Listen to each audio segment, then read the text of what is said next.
It's such a huge honor to have as our guest today, all the way from New York, Ian Ziskin, often been referred to as a leader, a thinker, a visionary, author, coach. Of course, for me, the easiest way to refer to you as Ian, my good friend Ian, which just makes it a little bit easier for me to package. Thank you to be here today with us. My pleasure. Thanks for having me, Jeff.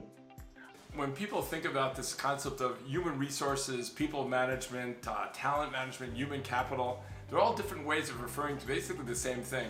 And ultimately, it's probably the most critical success factor that any organization could ever think about. How am I going to move forward?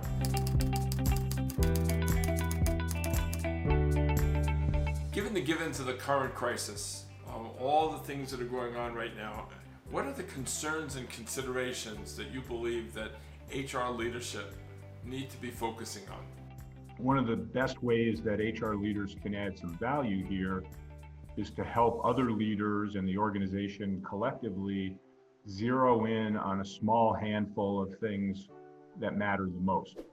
And not to presuppose all the solutions, but one of the things that I would suggest is on that short list of things that matter most is making sure that people who work with and for your organization know that they matter, know that they're being cared for, know that their health and the health and safety of their families is paramount on the minds of companies at the same time that those companies are trying to get back to business and reopen and re-engage with customers.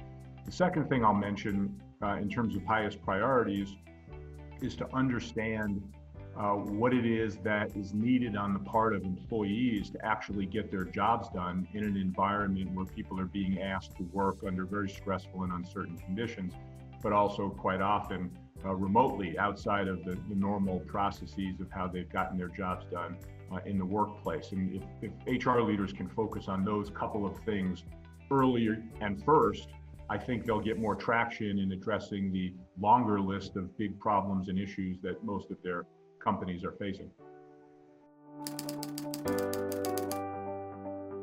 Ian, what do you think the biggest challenges are for HR management and leadership when it comes to dealing with remote work and virtual meetings?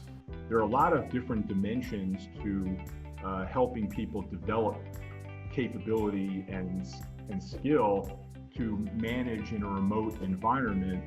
However, I would say that the single most important foundational one is trust, where the largest resistance always comes from in the leaders that I work with is the issue of trust, or maybe better said, lack of trust, in the sense that, if I can't see you and I'm not around you every day, how do I know that you're working and being productive? That is the single most difficult underlying piece of resistance that has to be addressed. And of course, there are all kinds of studies that would suggest, including many that are being done right now in the middle of this pandemic, that are leading companies to conclude that people are actually more productive working remotely, not less productive working remotely. Partly that's because of, if you trust me to do the right thing, most people will in fact do the right thing. How do you suggest that management deals with conveying the message that you matter when you're doing it remotely? Well, I think first it starts with good information and the truth, whether it's being done remotely or whether it's being done face-to-face. Most people that I work around tend to prefer facts and reality. And if you don't have clear facts to be able to share with people, say so. Tell people the truth about what you know and what you don't know. That's actually much better received in my experience than filling things in with guesswork.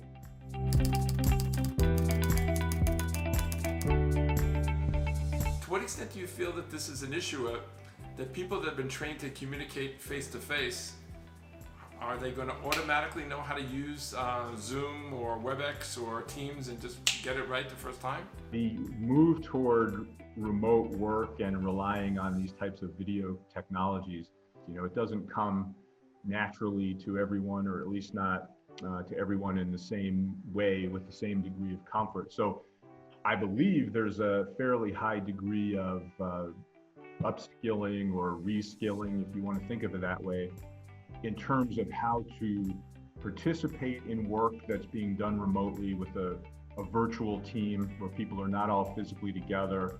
And there's definitely a need for leaders, people who manage other people, to learn how to do that and get comfortable with it. From 1 to 10, how important is upgrading the understanding and skill sets for remote work for C-level executives?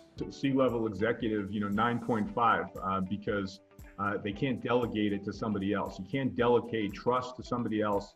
You can't delegate learning how to work in a remote environment to somebody else and have them do it. If you're going to lead a team as a C-level executive, you have to know how to do that remotely. Maybe you can hire somebody to push the buttons for you on the computer to make it work, but you can't delegate the trust or the accountability that comes from leading a virtual organization. That has to start with you as the C-level leader. I'd have to say it's 10.5 because they actually have to lead it. They have to lead the other leaders to the place of making remote work and partnering with their CIO in making the technology-based platforms work. But most importantly, the HR organization, their number one job in this is to create comfort with flexibility and alternative ways of getting work done so that other leaders learn to be comfortable with it. There's nobody else's job other than the HR organization that has responsibility for creating the environment of comfort with and acceptance of remote work and the use of virtual technology. That starts with HR, in my view.